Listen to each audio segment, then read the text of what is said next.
anything that might be called violence in this film is really over the top, comic book, cartoonish, adventurous kind of violence. So it's all meant to be fun and engaging and adventurous and dramatic in a way that captures your children's imagination. It's not supposed to be scary or frightening.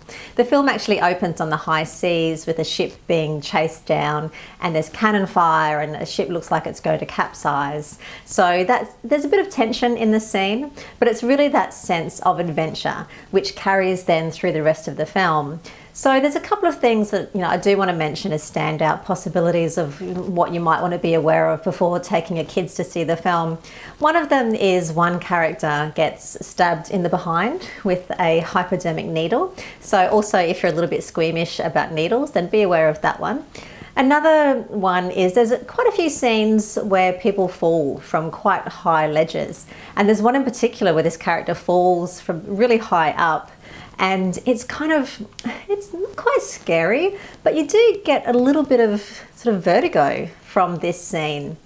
This character free falls quite dramatically and has a very real looking sense of fear on their face as they plummet toward the ground. So if you have a fear of falling, then you might want to be aware of that one too. Likewise, there's quite a few chase scenes through the film, and these do come with a certain sense of drama and tension with them.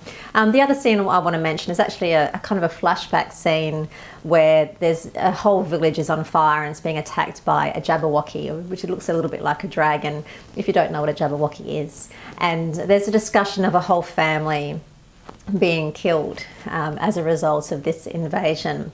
One other small thing that I did want to mention is there's a scene involving a child who is hurt in the film, and this child is running and then has a minor accident and trips over, and they hit their head quite hard.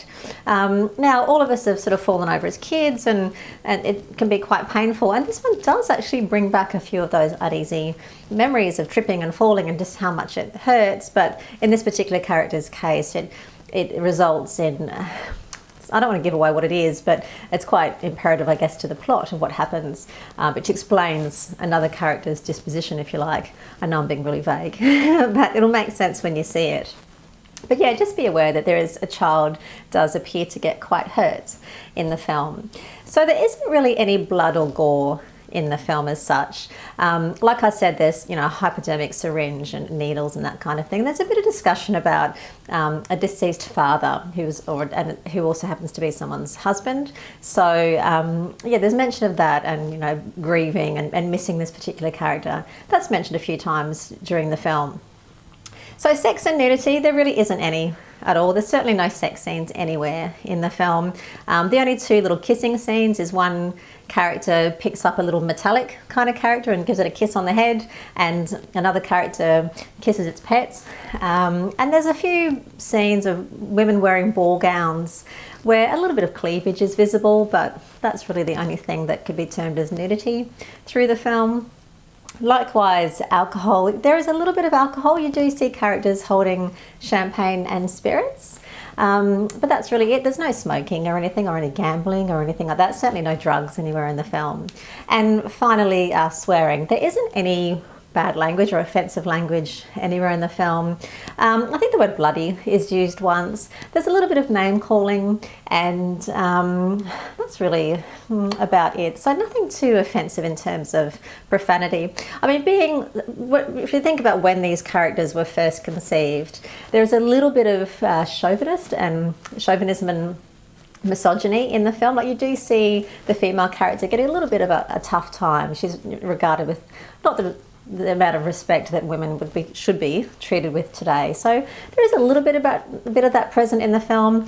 Not at all meant to be offensive. It's just meant to demonstrate how in the era that this film is set, where Alice was supposed to have lived in the real world, how she wasn't treated particularly well because she was female, for one thing, and she was living in a man's world and working in a man's world. So that's kind of an issue which is raised. Of course, when she moves into Wonderland, or as it's termed in this film, Underland, she's treated quite differently.